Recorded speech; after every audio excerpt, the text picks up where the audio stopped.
If you aren't living under a rock, then you know by now that Apple just released its revolutionary AR/VR headset, the Apple Vision Pro, at WWDC 2023 this week, which kind of looks like Gandalf used his sword to slice a palantir in half and then make ski goggles out of it. I'm kidding, I actually quite like how these look, and it's incredibly exciting since it's been a while since Apple released a first-gen product in a new category. The last proper one was probably the AirPods, and as we know from experience that while Apple may not always be first, but in most cases it tends to get it right, unlike some other first movers. Yes, Meta Quest Pro virtual reality headset, you hot mess, I'm looking straight at you. You had so much potential, but you just couldn't hold it together, could you? But after my excitement from the release of the product died down, I had some time to sit down and reflect on it, and I'm afraid that I think that the Apple Vision product might actually fail. My name is Akshay Goenka, and today I'd like to tell you about the 5 reasons why the Apple Vision Pro might be a failure in less than 5 minutes. Let's go. Apple is one of the most rare companies that is able to find a way to make its most revolutionary technologies palatable for the average consumer. They aren't always first, but they tend to set the standard on what's best, post which everyone tends to follow what they do. When Apple first released the iPhone, it wasn't the first touchscreen device by any stretch of imagination. Touchscreen devices and phones had been around for more than a decade.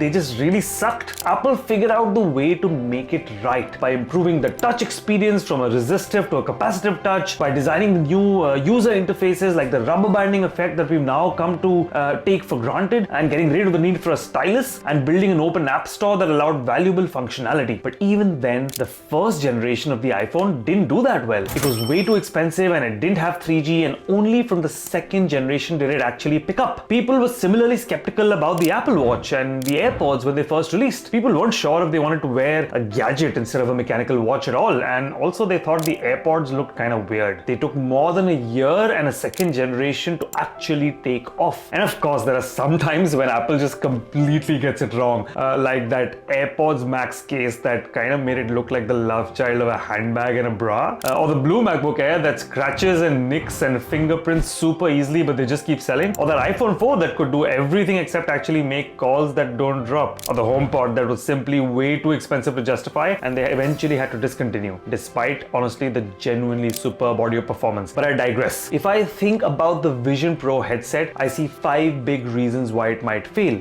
First, and let's get this out of the way, the price. The first generation products will naturally be more expensive and go down in price as Apple achieves economies of scale in R&D and production and process, but $3,500 is just nuts. It's more than 3 times the nearest competitor, which is the Meta Quest Pro, which retails for about $999, and even that's a business-focused product. Meta's consumer-focused product, their VR headset called the Quest, is retailing at about $300 and it just got a price cut. You could buy 10 of those for the cost of one Apple Vision Pro. Second, it's missing some critical features that are almost hygiene to be able to justify this kind of price. For example, it has no SIM slot or eSIM support, so you need to be on strong Wi-Fi to actually be able to use this thing. It doesn't work for people who wear glasses like me. Apple has partnered with Zeiss to sell you lenses that fit into the Vision Pro, which you have to pay for separately, as if $3,500 wasn't high enough. But this means that unless you and your family have perfect vision, or companies start to hire people with the exclusive criteria of not needing corrective glasses, you can't actually share this product without paying for lenses for each and every person who has to use them. Third, it's a 2-hour battery life. For a product that would be aimed at watching movies on planes and making FaceTime calls and getting through a work day, as per Apple's own demo, a 2-hour battery pack doesn't seem like enough at all. You'd barely make it through a movie and you'd have to charge it or switch out the battery pack a few times a day at work at least, which sounds extremely cumbersome. While I understand the logic for an external battery pack to reduce the weight and make it swappable, the extra cost of a battery pack to swap, or the lack of portability or usability in one charge for a few hours sounds like a big deal breaker to me. Fourth, it doesn't have the apps that you would use for either personal use or business. At the moment, it's just a few Apple stock apps like Mail and FaceTime and Safari. While of course the whole point of releasing this at WWDC at least 6 months in advance of an actual release to consumers was to get developers to start building supported apps, this is a completely new form factor and a new operating system and a new interaction medium, and I guess that it's going to take at least a couple of years before the app ecosystem stabilizes enough for you to be able to use this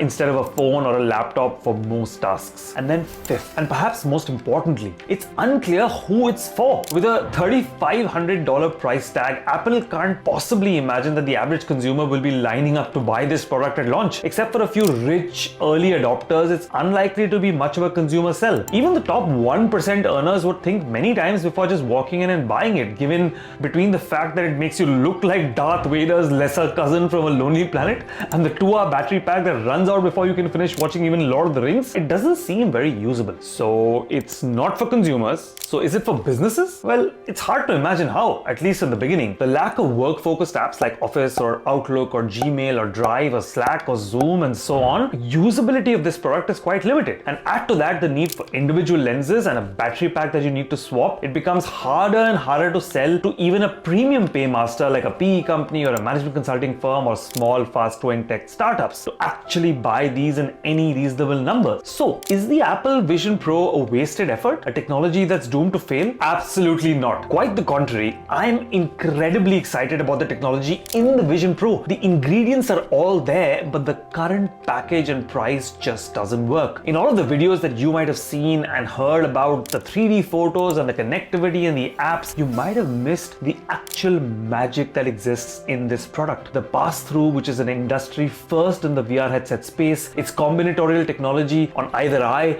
its ability to build a spatial experience versus just complete VR, its focus on human interaction while being plugged into the headset, which allows you to look at a user and talk to them even if you're experiencing something on the headset, are all extremely Apple things that will probably be the basis for why this product in its second or third generation will finally become a household item. To learn more about how that's going to happen, subscribe to my channel and click on the video here to learn more. See you there.